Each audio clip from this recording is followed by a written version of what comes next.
Hello everyone, good morning. Today now I am going to explain you remaining part of the chapter 8.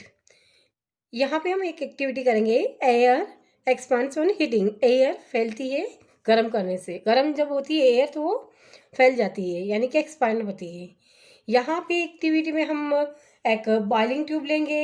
ये देख सकते हैं आप picture में बॉइलिंग ट्यूब है. इसके ऊपर एक इसकी नेक के ऊपर एक बलून, छोटा सा बलून हम टाइटली बांध लेंगे. फिर इसके अंदर दो बीकर लेंगे. ऐसे दो बीकर लिए. एक बीकर है जिसमें हम गर्म पानी लेंगे. यहाँ पे boiling tubes emerged in hot water. यहाँ हॉट वाटर लिया, दूसरे में ठंडा पानी लिया.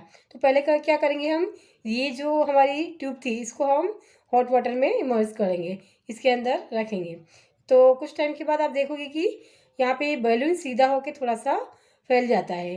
तो इसका मीनिंग क्या हुआ था, हॉट वाटर जो इसके अंदर जो एयर थी वो फैल गई, एक्सपांड हो गई और ये थोड़ा फूल गया है. अब इसको निकाल के, इस ट्यूब को हम निकाल के दूसरे बीकर में जिसमें कोल्ड वाटर था उसमें रखेंगे. तो आप क्या देखोगे, अगेन ये पूरी तरह से सिकुड़ जाती है. पूरा ये बलून अंदर की तरफ घुस जाता है यानी सिकुड़ जाता है. यानी इसका मीनिंग क्या हुआ, इसके अंदर जो एयर थी वो वापस कॉन्ट्रैक्ट हो गई यानी कि सिकुड़ गई एयर. इस वजह से वहाँ पे इस तरह की घटना घटित हुई, ऐसा हुआ. तो आप देख सकते हैं कि एयर जब गर्म की जाती है एयर को तो वो एक्सपांड होती है और फैलती है. इस तरह से दूसरी एक्टिविटी है. आप अगली एक्टिविटी देख सकते हैं. यहाँ पे ये दूसरी एक्टिविटी देख सकते हैं आप. एक दो पेपर बैग लिए. इस तरह से दो पेपर बैग है. एक स्टिक ली, बिल्कुल बैलेंस लिया एक तरह से, उसको दोनों तरफ लटका दिया बिल्कुल बैलेंस में. तो ये मान लो बैलेंस भी ले सकते हो, उसके दोनों तरफ आप बैलेंस का जो था तो दोनों की तरफ के वो दोनों निकाल के इस जगह पे आप स्ट्रिंग के साथ इस तरह से दो पेपर बैग लटका सकते हैं जो थोड़े थोड़े फूले हुए. अब क्या करेंगे, एक पेपर बैग के नीचे आप इस तरह से कैंडल जलाओगे. पेपर बैग को उल्टा बांधा गया है, इसका ओपन हिस्सा नीचे की तरफ खुला हुआ है. अब पेपर बैग के नीचे एक जलती हुई कैंडल रखोगे तो आप कुछ समय बाद क्या देखोगे कि पेपर बैग ऊपर उठने लगता है. यानी कि पेपर के अंदर जो एयर थी वो फैली, एक्सपांड हुई और यहाँ पे जो हॉट एयर वो भी एक्सपांड हुई. तो वो एयर हल्की हो जाती है. इसके अंदर हल्की होने की वजह से ये जब फैलती है तो हल्की होती है. हल्की होने की वजह से यहाँ पे इस साइड का बैलेंस लाइट हो जाता है और इधर थोड़ा हैवी हो रहने की वजह से इधर झुक जाता है, इधर थोड़ा अप साइड हो जाता है. तो इसका मतलब क्या होता है कि ऑलवेज जो हॉट एयर है वो हमेशा ऊपर की तरफ राइज करती है. तो यहाँ पे आप देख सकते हो, does this activity indicate that the warm air rise up. क्या इसमें वार्म एयर राइज करती है? यस, राइज अप होती है. As the warm airs rise up it pushes the bag above the candle. does the does the disturbance of the balance suggest that the warm air is lighter than the cold air. तो यहाँ पे warm air light होती है cold air की से. तो इस वजह से क्या होता है, यहाँ डिस्टर्बेंस पैदा होता है बैलेंस में और बैलेंस ऊपर की तरफ चला जाता है, एक साइड में नीचे हो जाता है. तो इसका मतलब क्या होता है कि वार्म एयर ऑलवेज लाइट होती है, ऊपर की तरफ राइज करती है. जैसा कि आप देखते हैं कि ये ऑलवेज देखते हैं कि आप घर में जो एसेंस स्टिक जलती है तो हमेशा ऊपर की तरफ ही उसका धुआं जाता हुआ दिखाई देता है. इसका मतलब क्यों होता है, क्योंकि वो वार्म होता है तो वो ऊपर की तरफ जाता है. Also it important to remember that the on heating the air expand and occupy more space. अब क्या होता है, हीटिंग की वजह से एयर एक्सपांड होती है और ज़्यादा स्पेस लेती है. When the same things occupied more space it become lighter. अगर वही थिंग्स जो पहले थी उसमें एयर वही अगर ज़्यादा स्पेस ऑक्यूपाई करती है इसका मतलब वो लाइटर हो गई, पहले से कंपेरेटिव में लाइट हो गए. The warm air is the for the warm air से वो the warm air is the for lighter than the cold air. तो यहाँ पे वार्म एयर हमेशा लाइटर होती है कोल्ड एयर से. That is the reason that is the smoke goes up. तो हमेशा स्मोक ऊपर की तरफ ही जाता है, कभी नीचे की तरफ जाते देखा है आपने? नहीं. तो ऑलवेज स्मोक ऊपर की तरफ जाता है. In nature there are several situations where warm air rise at the place. The pressure at that place is lowered. The cold air from the surroundings areas rushes into the fill its place. This setup convection. जैसा कि हम पहले chapter में पढ़ चुके हैं convection, तो क्या होता है कि वार्म एयर ऊपर की तरफ गोस करती है, तो उसका प्लेस लेने के लिए सराउंडिंग से कोल्ड एयर उसकी तरफ रश करती है। तो इस पूरी सिचुएशन को कंटिन्यू चलती है, तो इसको बोलते हैं convection in air, as you have learned in chapter 4, जैसा कि चैप्टर 4 में पढ़ चुके हैं। अब यहाँ पे ये कन्वेक्शन की वजह से क्या होता है, तो यहाँ पे wind currents are generate due to uneven heating on the earth. सभी जगह एक जैसी हीटिंग नहीं होने की वजह से यहाँ पे वाइंड करेंट्स बहते रहते हैं, यानी जनरेट होते रहते हैं। यहाँ पे uneven heating between the equator and the poles, जैसा कि ज्योग्राफी में हम पढ़ चुके हैं कि स्लैंटिंग यहाँ पे मतलब इक्वेटर के ऊपर सीधी रेस गिरती है, तो यहाँ मैक्सिमम हीट यहाँ पे होती है, यहाँ सन से मैक्सिमम हीट मिलती है, इस वजह से ये सबसे ज़्यादा गर्म होता है। तो यहाँ की the air in these regions gets warms, the warm air rises होती है, and the cooler air from regions in 0 to 30 degrees latitudes belt on the either sides of the equator moves in these winds blow from the north and from the south toward the equator।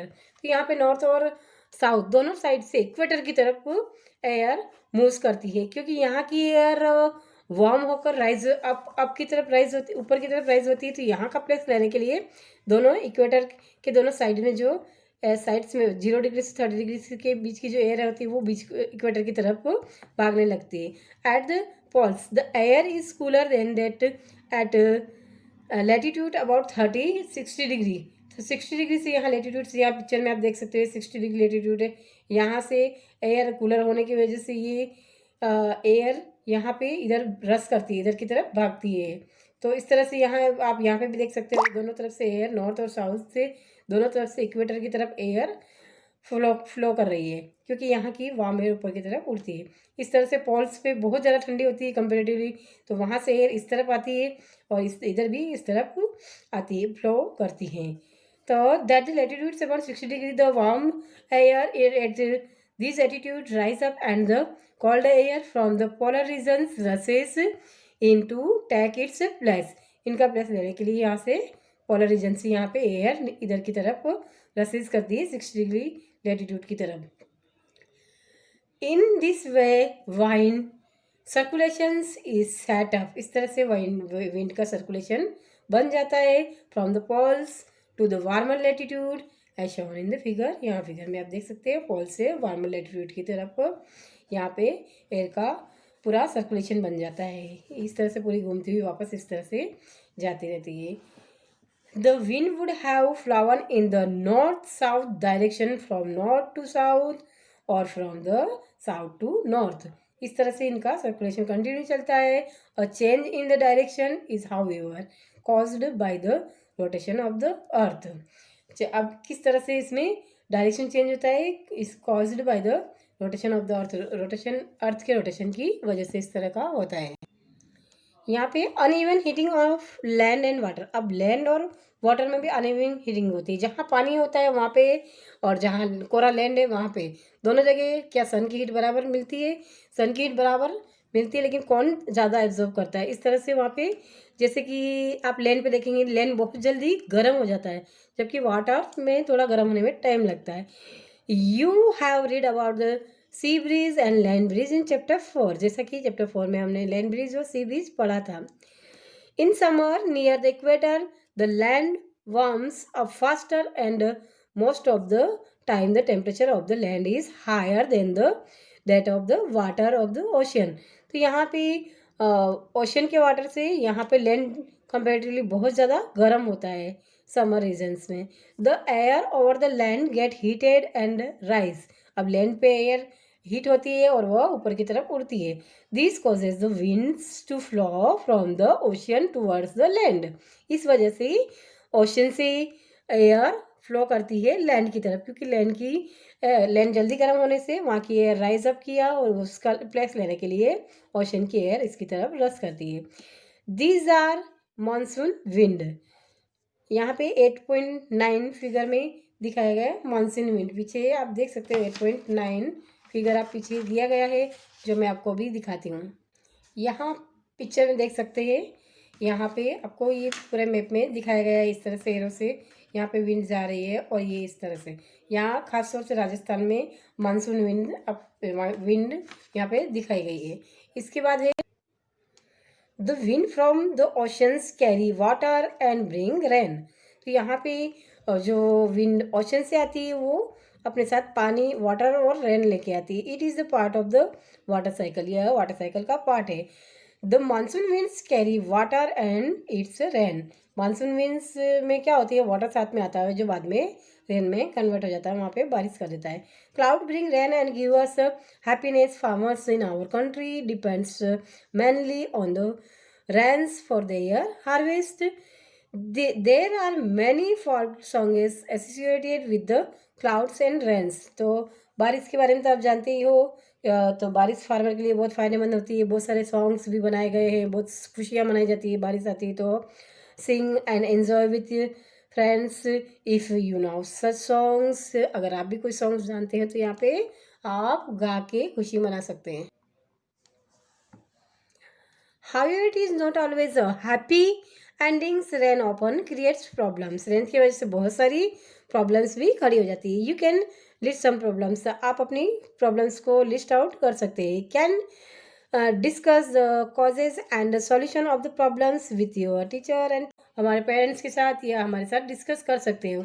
In a nature, यहाँ पे हम discuss करेंगे कुछ problems की जो rain की वजह से होती है। In nature itself there are creates situations that can sometimes creates disasters and pose